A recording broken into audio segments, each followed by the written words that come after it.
Hello and welcome to another 642 Tiny Things to Draw update. The first doodle is a pen knife, however, I don't know what that is, and when I googled it, they all just look like basic knives, so I drew this little switchblade instead. I colored in the handle using a rainbow pencil, which is why there's like 3 colors going on at once, and then I shaded it with a single colored pencil. That was a weird sentence. I colored in the blade part with graphite and highlighted it with a white acrylic paint marker and then used silver and gold acrylic paint markers to accent the handle. Those were all by the brand Grabie. Then I scribbled in the background with Micron and kept the scribbles more congested around the doodle itself, and then I called it done. This one came out okay. It's not fantastic, but I'm not mad at it. Next up, we have some mini blinds. I don't know what makes them mini. I'm just gonna draw blinds. I'm using a gift card to get straight lines and drawing everything in with a Micron, and so it doesn't just look like some stripes. I did add the little twisty bar handle thing off to the side that makes them open or closed, and then I shaded it all in with a little bit of graphite. This is a really boring doodle. We're gonna move on to the letter K in Braille, but I didn't want to do just the letter K because I couldn't fit the space in well enough for that, so I did the word kind because that starts with the letter K. I scribbled in some yellow dots with pen, and then I went over all of the dots with 3 different shades of pink acrylic paint marker. Here it is all done. That is a very shitty photo, I'm sorry. Moving on, we have the keys to handcuffs. This is outlined in a Micron and then completely shaded in with graphite, and I added 2 little circle shapes in the corner, 1 to fill in the space and 2 to try to hint at the handcuffs. I like this doodle. I think it came out cute. Like, it's not fantastic or anything, and the shading is kind of basic, but I'm still happy with it. For the darkest shadows, I pushed really hard, and for the highlights, I took an eraser to erase some of that graphite to get the white of the paper showing through again, and of course, I smoothed everything out with my finger so it is all blended and not super grainy. Next up, we have a t-shirt tag. So you could tell that it was on a t-shirt. I decided to have it folded over and sticking out of the back of the t-shirt as someone was wearing it, so there's the back of the neck. Here I am scribbling in all of the outlines with Micron, and I decided to make this a striped t-shirt with some very, very scribbly stripes. It's fun to scribble. Anyway, I am using Artist Loft colored pencils to very minimally color this doodle. Here's a shitty picture of the finished doodle. Next up we have stained glass, and I actually tried on this one. Stained glass always has those really thick black outlines, so to get said thick black outlines, I am using a number 8 Micron to outline everything.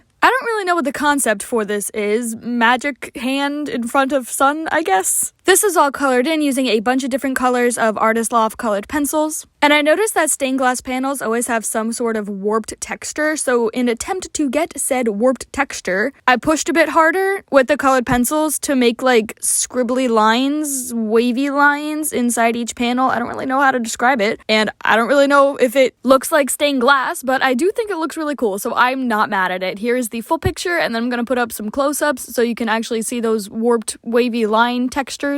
Next up, we have legroom on the economy class flight of a plane, and honestly, I was not excited to draw this at all. I was pushing this doodle off for quite a while. It is rather haphazardly outlined in Micron, and then I covered the entire thing in 1 shade of blue, very lightly, and then pushed a bit harder to get a couple different shades of that same blue. Then I erased the color on the inside of the windows, so that is the brightest. This is very boring, and I hate it. Moving on. This is the weft of a wool blanket. However, I was a little confused on what exactly weft is, so instead I just drew yarn texture. Woven yarn texture, like a crochet blanket or something similar. I very scribbly style outlined it in Micron to get more texture, and I colored it in a checkerboard style using purple and green. Here it is all finished. Next up, we have the security code on a credit card. I based this off of a TD Bank credit card, which is why it's all green. This is outlined in a random pen that I had lying around and colored in with Artist Loft colored pencils, and I was looking at my credit card to get at least somewhat accurate colors to the real thing. The little bird emblem on credit cards are shiny, so I used a Grabie acrylic paint marker in silver to get that shine. I really like the little birdie. I think it came out cute. It's not in the right spot. It's supposed to be in the corner, but I had to move it over to fit the cropping of this doodle. I wanted the bird to be included. Anyway, here it is all done. Thank you so much for watching. I hope you enjoyed. Please remember to like, comment, and subscribe. My link tree is in the description. Click that link if you want to see more of me. Okay, bye!